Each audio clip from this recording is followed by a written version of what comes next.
Hi friends, welcome to my channel. ఈరోజు ద్రోణితో ముందు ఎలా కొడుతున్నారో చూపిస్తాను, చూడండి. ఇది మా ఊళ్ళో ఇదే ఫస్ట్ టైం అన్నమాట ఇట్లా ద్రోణితో ముందు కొట్టడం. అందరికీ కొంచెం కొత్తగా ఉందని చూస్తున్నాము ఎలా కొట్టిద్దా అని. దీనికి కొంచెం నీళ్ళు కూడా తక్కువే పడుతున్నాయి. ఎకరాకు వచ్చి ఒక బొంగ నీళ్ళు పోస్తున్నారు.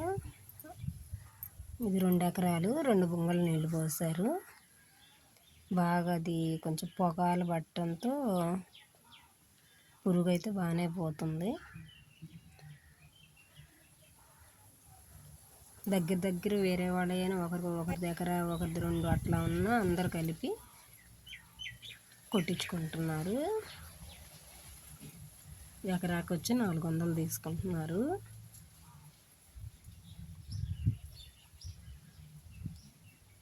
కానీ ఒక 15 నిమిషాల్లోనే కొట్టేసింది మొత్తం.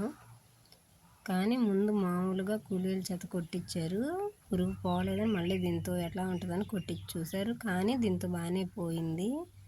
అది కొంచెం ఫోర్స్గా గాలి పడుద్ది కదా, గాలికి ముందు పవర్కి అది ఎట్లాగో మరి పురుగు మాత్రం బాగానే పోతుంది. ఎప్పుడైనా దీంతో కొట్టించుకోవచ్చని రైతులు అనుకుంటున్నారు. అదిగోండి ఎంత బాగా పడుతుంది, అది పొగాల. పెళ్ళిళ్ళప్పుడు అయితే చిన్న ఫ్యాను గాలి వస్తుంది అది ఇది అనుకుంటాం, అట్లాగే ఇది ఫోర్స్గా ముందు కదా చాలా దూరం పడుతుంది. మా వీడియో మీకు నచ్చినట్టు లైక్